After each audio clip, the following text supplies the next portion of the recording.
This presentation. Hit the button, baby. FUBAR News presents. And I'm not a Democrat or Republican. I spoke out against Bush during his entire presidency, and I speak out against Obama because our political system is fucked. 100% completely fucked. I'm going to try and make this short and sweet.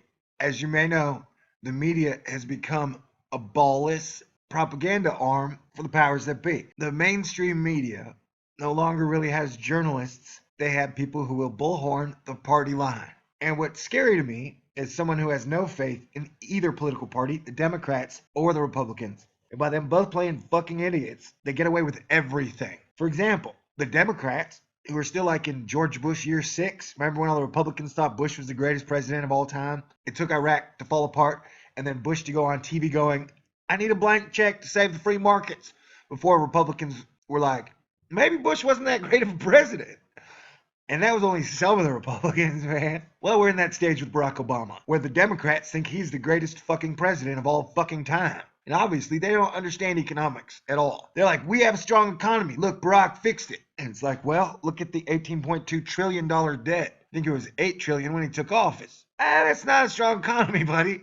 You know, if you think that's a strong economy, let me borrow your credit cards for a couple weeks. You don't think debt matters. So Democrats are like, Barack supports it. I support it too. And then the Republicans are like, well, if it's good for corporations, it's got to be good. Technically, in this bullshit fight, the Republicans are opposing it, but it's going to have enough votes to pass. And then you got your mainstream media douchebags. Sorry, Tony Bradley, I'm sure you're an okay guy. But I took a glance at this article, man, and god dang, fuck, man, you know?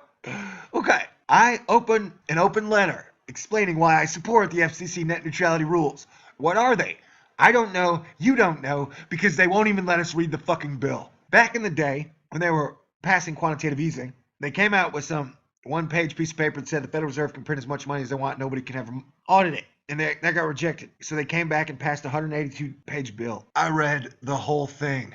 That's how strongly I was against it. I read the whole thing, and it blew my mind at how infested with malfeasance it was. And well, I guess they learned their lesson, because this FCC net neutrality rules, which will probably open the internet for taxing and all types of government fuckery, they aren't even releasing the 303-page bill. So you are writing an open letter explaining why you support something that you don't even know what it is. I can't read the bill. You can't read the bill. Only the politicians who are going to be voting on it can. And odds are most of them won't read it either. They'll just read their donation paycheck from Comcast or Time Warner Cable, who, as John Oliver did an amazing show about, I highly recommend you watch his net neutrality statement. It was brilliant. And so you have no idea, man. So let me get to the assery in your letter. Obamacare, ObamaNet. Yeah, like the internet was broken. We need to fix it. I don't know specifically what is in the rules the FCC is voting on tomorrow, but you support it even though you have absolutely no idea what it is. Do you know how asinine that is? You support it though you have no idea what it is. I will agree that it is frustrating that the rules were not made public. I don't really understand the reasoning behind that. Really? I do. So, you admit you don't even know what the rules are, but you support them. You know? Like, okay. And you can say here, as for the length of the bill, that's a red herring. How do you know? Your Occam's razor, which TB uses against people all the time, assumption would be that they're just annotating the existing rules and not rewriting them from scratch. But hey, guess what? Like you mentioned, the rules were not made public. So you're calling something a red herring, and you have no idea what you're talking about. Here on Forbes magazine, you're supporting something you have no fucking idea what it is. It's kind of like a big gold box. And you're like, hey people, I totally support whatever is in the gold box, but I have no idea what it is. Because I like the name net neutrality. I like the idea behind having a neutral net. Like George W. Bush's Save the Forest, where he cut all the fucking trees down.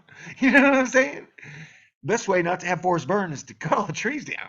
So I'm pretty sure the net neutrality thing is going to pass. And all you Obama bots, you just go along with it. You don't even understand. And I'm not a Democrat or Republican.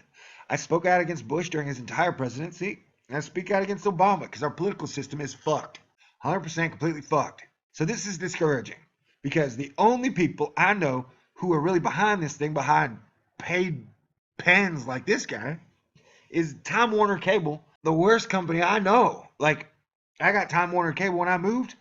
They charged me for 3 boxes in wireless when I was just going to use a Ethernet cable, and I only got 1 box. And they've overcharged me like 3 times in 5 months. Or I have to call and be like, you put a phantom charge on here for something I didn't use. Can you please take it off? So I pretty much have to call them and ask them to remove the bullshit charge they put on my fucking bill once every month. If I don't catch it, it's like free money to them. Who's going to sue Time Warner Cable? Nobody, because they've got the evil Illuminati eye that's watching everything. So what I'm telling you is this bill is basically allowing media to consolidate itself. And we can't stop it. I know there's something like the FCC opened it up for public comment. What good does that do? You know, like, you could say all the protests for Ferguson were public comment against our government. Did they change? No. Public comment's not going to change anything. So this is just sad, people. It just makes me sad that so many people are blind and asleep. This thing's going to pass, and it's going to be bad.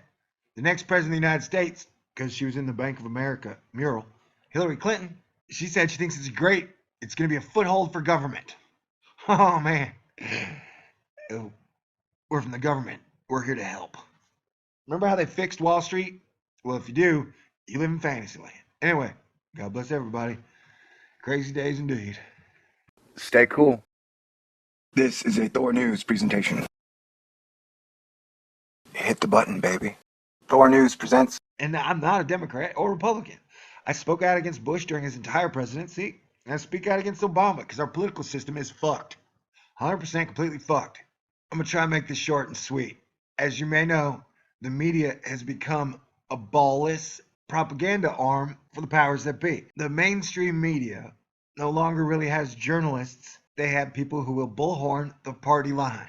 And what's scary to me is someone who has no faith in either political party, the Democrats or the Republicans. And by them both playing fucking idiots, they get away with everything. For example, the Democrats, who are still like in George Bush year 6. Remember when all the Republicans thought Bush was the greatest president of all time? It took Iraq to fall apart, and then Bush to go on TV going, I need a blank